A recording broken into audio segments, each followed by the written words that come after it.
Halo sahabat Kicamania, makanan apa yang paling cocok untuk burung jalak lolohan? Berikut penjelasannya. Halo, selamat datang lagi di Deep Dive kita. Nah, kali ini kita bahas jalak kebo ya. Banyak yang suka nih, burung pinter niru suara. Terus, banyak juga kan yang pelihara dari kecil, dari lolohan. Nah, ini sering jadi dilema buat Anda nih. Cukup kasih fur aja, atau mungkin jangkrik aja udah oke karena alami. Kita coba bedah bareng ya, berdasarkan sumber-sumber yang Anda kasih. Ada dari pengalaman hobis, ada juga data ilmiahnya, biar ketemu jawaban paling pas buat jalak kebo Anda. Betul sekali. Jadi misi kita kali ini memahami nutrisi apa sih yang paling pas buat anakan jalak kebo ini.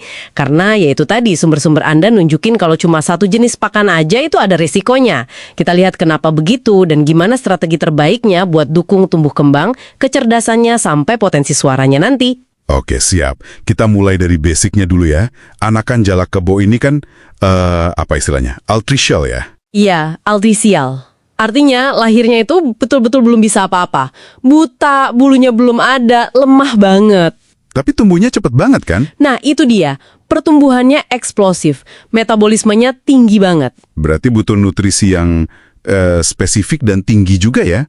Protein buat otot sama bulu, terus lemak buat energi, dan nah ini, kalsium sama fosfor buat tulang. Penting banget ya ini. Penting sekali. Kondisi altricial itu bikin mereka rentan banget.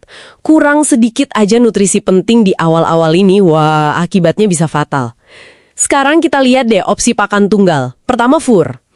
Praktis ya, nutrisinya juga kayaknya udah diukur. Tapi apa tuh? kadar protein di pasaran tuh loh beda-beda banget. Ada yang cuma 12%, tapi ada juga yang sampai 40%. Wah, jauh juga ya rentangnya. Iya, kalau terlalu rendah ya jelas pertumbuhannya keganggu. Tapi kalau ketinggian proteinnya, misal pakai fur buat burung lomba dewasa gitu, nah itu malah bisa bebani ginjal anakan yang belum kuat. Oke. Jadi ada batas amannya ya? Betul. Ditambah lagi kalau cuma fur terus-terusan, itu monoton, kurang bagus buat stimulasi otaknya, sama insting alaminya juga kurang terasah gitu. Oke, masuk akal. Jadi fur aja ada minusnya. Nah, sekarang gimana kalau jangkrik? Ini kan sering dianggap alami, terus katanya kayak protein. Saya baca bisa 55-73% loh proteinnya. Keringnya ya? Kedengarannya bagus banget buat pertumbuhan.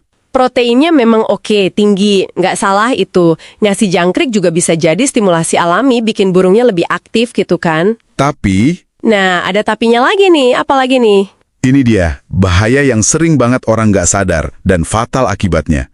Jangkrik itu ternyata sangat miskin kalsium. Oh ya? Iya. Dan yang lebih parah lagi, rasio antara kalsium dan fosfornya, Ca banding P, itu timpang banget. Bisa 1:6, bahkan lebih jelek.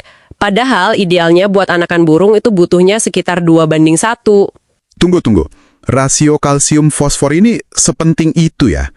Kok bisa bahaya cuma gara-gara rasio nggak seimbang? Bahayanya gimana? Bahaya banget. Gini, kalau pakannya cuma jangkrik terus, kan kalsiumnya kurang banget tuh. Nah, tubuh si anakan ini bakal narik kalsium dari tulangnya sendiri buat ngejaga kadar kalsium di darah tetap normal. Waduh. Akibatnya, muncul penyakit namanya metabolic bone disease, MBD. Tulangnya jadi kropos, rapuh, gampang bengkok, atau patah.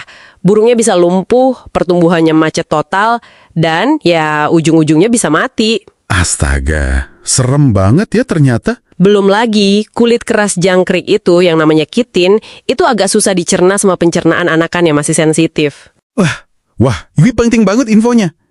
Jadi, kesimpulannya bukan milih fur atau jangkrik ya, tapi harus dua-duanya. Tepat, jangan kejebak milih salah satu. Solusinya ya kombinasi yang cerdas. Pakai fur yang kualitasnya bagus, proteinnya sedang aja, mungkin sekitar 12-18%. Itu buat pakan dasarnya. Nah, baru tambahkan jangkrik. Tapi ada syaratnya. Apa tuh syaratnya? Jangkriknya wajib udah di good loading dulu. Good loading? Apalagi tuh? Kayaknya istilah penting nih. Penting banget. Ini kunci biar jangkrik jadi aman dan nutrisinya bagus. Good loading itu artinya kita kasih makan dulu jangkriknya pakai pakan yang tinggi kalsium. Dikasih makan selama 24-72 jam lah sebelum jangkriknya kita kasih ke burung. Pakannya bisa sayuran hijau kayak kangkung atau sawi, bisa juga fur ayam 511 halus, atau suplemen kalsium khusus yang dijual. Oh, jadi jangkriknya diisi nutrisi dulu ya sebelum dimakan burungnya, biar kalsiumnya naik gitu. Persis, biar kadar kalsiumnya naik dan rasio CP-nya jadi jauh lebih bagus. Jadi jangkrik yang tadinya bahaya, jadi paket nutrisi yang oke buat si burung. Oke, paham sekarang. Nah, kalau panduan praktisnya gimana nih? Misal buat anakan yang baru netes gitu, sampai dia bisa makan sendiri. Kalau masih piik banget, mata masih nutup gitu, kasih bubur fur aja. Fur dicampur air hangat, dibikin kayak bubur. Itu dikasihnya sering, bisa tiap 30-45 menit. Wah, lumayan repot juga ya awalnya. Memang, fase awal butuh perhatian ekstra. Nah, kalau udah agak gedean dikit, udah mulai bisa nangkring, baru sediain fur kering yang bagus. Terus, jangkrik yang udah di good loading tadi, itu buat tambahan aja. Mungkin sehari cukup 5 ekor lah, dibagi aja pagi sama sore. Sesekali boleh juga dikasih buah dikit kayak pisang atau pepaya, buat variasi. Sip. Dan ini perlu diingat juga ya, nutrisi bagus kan nggak cuma buat badan, otaknya juga kan pasti ngaruh ke pinter nggaknya dia, sama kemampuan niru suaranya itu, masteran istilahnya. Ngaruh banget. Nutrisi optimal itu pondasi buat kecerdasan sama kemampuan vokalnya. Selain makanan, jangan lupain faktor lain ya. Lingkungan juga penting. Bikin tenang, jangan sering dipegang kasar, kandangnya juga harus bersih terus. Ini semua nyambung buat kesehatan maksimal burung Anda. Oke, jadi jelas ya pesannya. Dari sumber-sumber ini, buat anakan jala kebo Anda, jangan kasih pakan tunggal. Lupakan itu. Kombinasi fur yang bagus, protein 12-18%, sama jangkrik yang udah di good loading, nah itu jalan terbaiknya biar tumbuhnya bagus, sehat, dan potensi pinternya keluar semua. Tepat sekali. Anggap aja ini investasi buat masa depan si burung kan.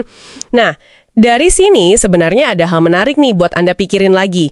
Kalau gut loading serangga ini sepenting itu buat burung pemakan serangga, kira-kira prinsip ini relevan nggak ya buat hewan peliharaan lain yang juga makan serangga?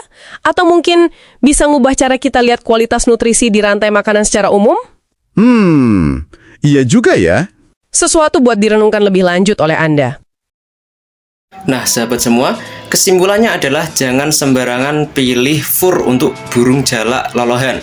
Jadi, pilih yang proteinnya tinggi, tapi jangan untuk burung yang sudah dewasa atau protein yang terlalu tinggi karena akan membebani kerja jantung serta ginjalnya. Dan jangan pula pilih yang proteinnya terlalu rendah, nanti bisa menyebabkan MBD atau tulangnya keropos gitu ya. Ya, kalau saran saya yang biasa dilakukan oleh para penghobi burung ya pakai fur ayam 511 itu yang cocok, proteinnya cukup, dan juga jangan lupa beri protein dari hewani seperti jangkrik dan belalang. Ya, jadi seperti itu. Ini pendapat saya berdasarkan riset yang saya lakukan. Kalau ada perbedaan pendapat silahkan tulis di kolom komentar.